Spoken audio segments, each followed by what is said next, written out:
Hello there, welcome to the Smart Travel Notebook to beautiful sunny Budapest. Well, I say sunny, it normally is when we come here, the end of July, beginning of August, but like much of Europe at the moment, we're suffering from a bit of weather. But never mind, we'll carry on, and because I've got to tell you what a great Grand Prix this is to come to, and what a fantastic city. So it really is one of the favourites, and in this essential guide to the Hungarian Grand Prix, we'll tell you how to do it in the right way. So really with Barcelona and Monaco and Singapore, sorry Pete, you're getting wet here, it really is one of the best city Grand Prix to come to, because you've got this fantastic, when it's not raining, Buda on one side and Pest on the other side, and it's easy to get to.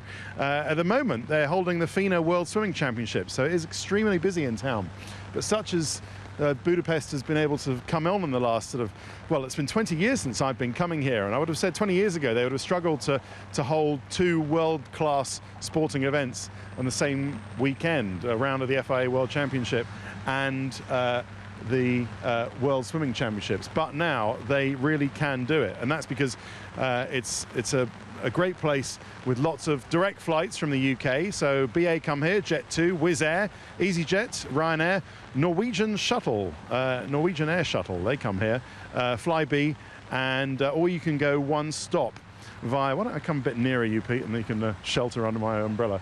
One stop via, if you're in Manchester or Edinburgh or Glasgow, you can go via Amsterdam or Munich or Brussels or places like that, right? It really is starting to hose it down. So let's crack on through it, shall we? So that's how to get here. Or you can go by train, actually. It's not a bad idea. Do a bit of interrailing. Wow, there's a big lightning bolt over there. Come via Vienna as well. There are some great train stations down in the middle of Hungary, and the network is linked up to the Swiss and the German and the Austrian train network as well. Getting around, bus, taxi, tram. There's some trams you can see coming over the bridge here and over the Danube, and there are also trains to the Hungaroring as well. You can get the metro line, the M2, and then get another train towards the Hungaroring. Then you have to walk a bit to actually get to the circuit, but it is quite an easy way to get around. Now, there used to be something to avoid, and that was the taxis. They weren't exactly, well, let's just say they were slightly opportunistic, the taxi drivers, in taking advantage of foreign visitors, because the language is a bit impenetrable unless you're good at linguistics, and there was no meter. Now they've changed that. There was a rule where actually they have to be on the meter, and so that has largely been fixed. So it's much better than it used to be. You used to get into big Mercedes and have an argument with the driver and be absolutely fleeced, like Azerbaijan now actually at the moment. Sadly, after our trip to Baku, taxi drivers there are doing what they used to do in Budapest now, before it was all made friendlier for tourists. Now, the other thing about Azerbaijan is, do you remember when I did this at Azerbaijan, I said don't come here if you're looking for a lads' weekend. Or a girls' weekend. Do come to Budapest if you're looking for a lads' weekend or a girls' weekend. As you know, favourite of stag weekends and hen weekends, and with a Grand Prix thrown in, it is good for that kind of thing. I think you know what I mean, just having a nice time and enjoying yourself. Now, where to stay? This is the best value city for hotels. Back in the ITV days, we used to stay in the Mercure Corona. There are Ibis and other sort of mid to budget range hotels, the big chains that you know about. There are also a load of hostels down here. We're staying in the NH, which is a Spanish chain, hence the umbrella. And I wonder if we can get under a bit of shade here, Pete. Just feel for you. There you go, the umbrella. The NH have actually let me in. And round here, there are a lot of hostels. And so that can be a very good option if you haven't got too much money. But if you want to know where the teams stay, well, Ferrari and Red Bull and all the drivers basically stay in the Four Seasons and Mercedes. There's also the Kempinski, Corvinus. A lot of the teams stay there. The Hilton, the McLaren stay at the Hilton because of their sponsorship. There's the Hilton West End, and there's the Hilton up on the Palace as well. So there are two Hiltons. But you can camp at the circuit. I've got to say, I don't really recommend it, because it's not like Belgium where there are lots of people doing it. It's a bit raw, the campsite at the circuit. And the weather tends to be, as you say, a bit challenging. But yeah, it's just beautiful architecture around here. And some of the old, when I started coming here 20 years ago, you could still see, you know, sort of the scars of some of the revolution and the wars that Hungary and Budapest have been invaded by lots of people throughout the years. And now you still can see, you know, these buildings are a bit in need of renovation. But actually, as far as the eating out and drinking goes, there are some fantastic ruin bars. They tend to be open to the elements, so I wouldn't recommend them tonight, Pete, if you're listening. But there's a place called Simpler Kurt.